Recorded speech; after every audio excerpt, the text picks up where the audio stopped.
Telugu digital media network లో political కేటగిరీలో number 1 కేవలం 72 గంటల్లో 1,50,00,000 వ్యూస్ పైగా పాపులర్ టీవీ నెట్వర్క్. రిజర్వేషన్లు ఎత్తివేయడమే ఆర్ఎస్ఎస్ మూల సిద్ధాంతం అంటూ కూడా కొంతమంది రాజకీయ నాయకులు మాట్లాడుతున్నారు. ఇప్పుడు దానికి కొంత బేస్ కూడా ఉంది, అంటే కొంత వాళ్ళకి మాట్లాడడానికి కొంత అర్థం కూడా ఉంది, దానికి ఒక బలం కూడా ఉంది. ఎందుకంటే విపి సింగ్ గారు ప్రధానమంత్రిగా ఉన్నప్పుడు మండల్ కమిషన్ రిపోర్టును ఆయన ఇంప్లిమెంట్ చేయడానికి ప్రయత్నం చేసి ఇంప్లిమెంట్ చేసింది. మండల్ కమిషన్ అంటే బీసీలకు కేంద్ర ప్రభుత్వంలో రిజర్వేషన్. అప్పుడు ఆ ప్రభుత్వానికి పెద్ద మద్దతుదారు బీజేపీ పార్టీకి అప్పుడు 82 సీట్లు ఉంది ఆ గవర్నమెంట్లో. ఒకవైపు సిపిఎం పార్టీ, ఒకవైపు బీజేపీ, రెండు కూడా రాజకీయంగా వైరుధ్యం ఉన్న రెండు పార్టీలు కూడా విపి సింగ్ గారికి సపోర్ట్ చేసి అప్పుడు 89లో గవర్నమెంట్ను తీసుకురావడం జరిగింది.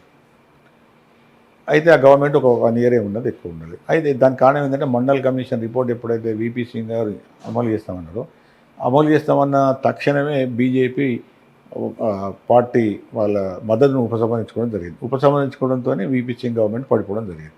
అప్పుడే ఏమన్నారంటే మండల్ కమిషన్ అంటే కమండలం అంటే వీళ్ళు హిందుత్వ. అయితే ఇవన్నీ ఉన్నాయి కాబట్టి, నేపథ్యం ఉన్నది కాబట్టి, ఈవెన్ ఆర్ఎస్ఎస్ ఐడియాలజీలో కూడా అంత రిజర్వేషన్ వద్దు అన్నది ఉన్నది కాబట్టి ఈ నేపథ్యంలో ప్రజలకు, మేధావులకు ఉండే సహజమైన భయాలు కానీ ఆందోళన కానీ ఉంటుంది కాబట్టి దాన్ని ఒకవేళ నిజంగానే మేము రాజ్యాంగాన్ని మీట్లో ఓట్లయితే ఏంటి లేకపోతే లేదు, మేము ఎట్లా గెలుతానో, మేము రాజ్యాంగాన్ని మార్చుతాం, రిజర్వేషన్స్ లేవు అని చెప్పే ధైర్యం ఉంటే బీజేపీ చెప్పాలి. అట్లా మాకు అవసరమే లేదు, మేము మొత్తం ఏమీ లేదు, అసలు అంతా సమానంగా ఉన్నది, ఎటువంటిది ఏం అక్కర్లేదంటే అట్లా చెప్పాలి. అట్లా చెప్పకుండా ఈ రకరకాల విన్యాసాలు చేస్తే మాత్రం బీజేపీ రేపు వచ్చే ఇంకా 4 విడతల ఎలక్షన్స్లో కొంత నష్టపోయే అవకాశం ఉన్నది, పెద్ద ఎత్తున దెబ్బతినే అవకాశం ఉంది. ముఖ్యంగా ఎస్సీ ఎస్టీ బీసీలపైనే బీజేపీ దాడి చేసేందుకు ప్రయత్నిస్తోంది అంటూ కూడా మనం రాజకీయ వర్గాలలో వినపడుతున్న మాటలు, మీరేం చెప్తారు? ఇప్పుడు ఇదే అమ్మా, ఇప్పుడు ఈ ఎస్సీ ఎస్టీ బీసీ వర్గాలకే కదా ఈ రిజర్వేషన్స్ ఉన్నది. ఒకవేళ రిజర్వేషన్స్ మేము ఎత్తేస్తాము, రాజ్యాంగాన్ని మారుస్తాము అని బీజేపీ అంటున్నది అనేది ఇటు కాంగ్రెస్ కానీ, దానిలో ఉన్న ఇండియా ప్రతిపక్షాలు కానీ, లేకపోతే కొంత మేధావి వర్గాలు కానీ, లెఫ్ట్ ఇంటలెక్చువల్స్ కానీ పెద్ద ఎత్తున భయపడుతున్నారు, ఆందోళన వ్యక్తం చేస్తున్నారు. ఆ ఆందోళన కరెక్ట్ కాదన్నది నేను ఇంతకు చెప్పినట్టు మళ్ళీ బీజేపీ చెప్పాల్సిన అవసరం ఉన్నది. మేము ఎట్లాంటి పరిస్థితులు కూడా మార్చాము, దానికి మేము కట్టుబడి ఉన్నాం అన్నది వాళ్ళు ఒక ప్రజలకు, అంటే మేధావులకు చెప్పాల్సిన అవసరం లేదు, 142 కోట్ల ప్రజలకు చెప్పాల్సిన ఉన్నది, ప్రజలకు హామీ ఇవ్వాల్సిన బాధ్యత ఉన్నది. బీజేపీ గెలిస్తే సింగరేణిని ఖచ్చితంగా అమ్మేస్తారు, అలానే 14 లక్షల కోట్లు రుణమాఫీ చేశారు దోస్తులకు అంటూ కూడా కేటీఆర్ గారు అనడం చూసాం. ఇప్పుడు దీనికి ఈ కేటీఆర్ ఈ విధంగా అనడానికి కారణం ఏంటంటే కేంద్ర ప్రభుత్వం పెద్ద ఎత్తున పబ్లిక్ అండర్టేకింగ్స్ అన్నింటిని కూడా మూసేస్తున్నారు. అంటే ఇది దాదాపుగా 1990 నుంచే మొదలైంది.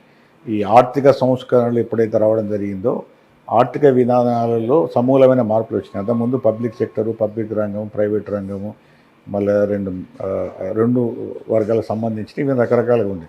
ఎప్పుడైతే 1990లో ఆర్థిక సంస్కరణలు ప్రవేశపెట్టిన తర్వాత ఆర్థిక సంస్కరణలలో ఈ లిబరలైజేషను, ప్రైవేటైజేషను, ఈ గ్లోబలైజేషను, ఎల్పిజి అనేది ముఖ్యంగా వచ్చింది. కాబట్టి అప్పటి నుంచే ప్రభుత్వ రంగం యొక్క సంస్థల యొక్క ప్రాధాన్యత, ప్రభుత్వ రంగం యొక్క ప్రాధాన్యత క్రమేపీ తగ్గుతూ వస్తున్నది. ఇప్పుడు ఇంకా పూర్తిగా తగ్గిపోయింది.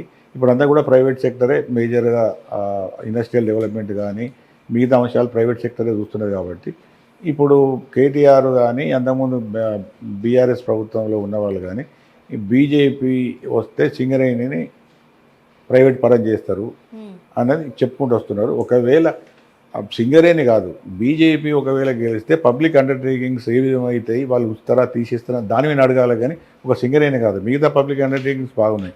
ఉదాహరణకు మా చిన్నప్పుడు మేము స్కూల్ ఉన్నప్పుడు విశాఖ హక్కు, ఆంధ్రుల హక్కు అని మేము మా స్కూల్లో ఉన్నప్పుడు మేము ఒకనాడు మేము మంత్రి హై స్కూల్లో కరీంనగర్ చదువుకున్నాం.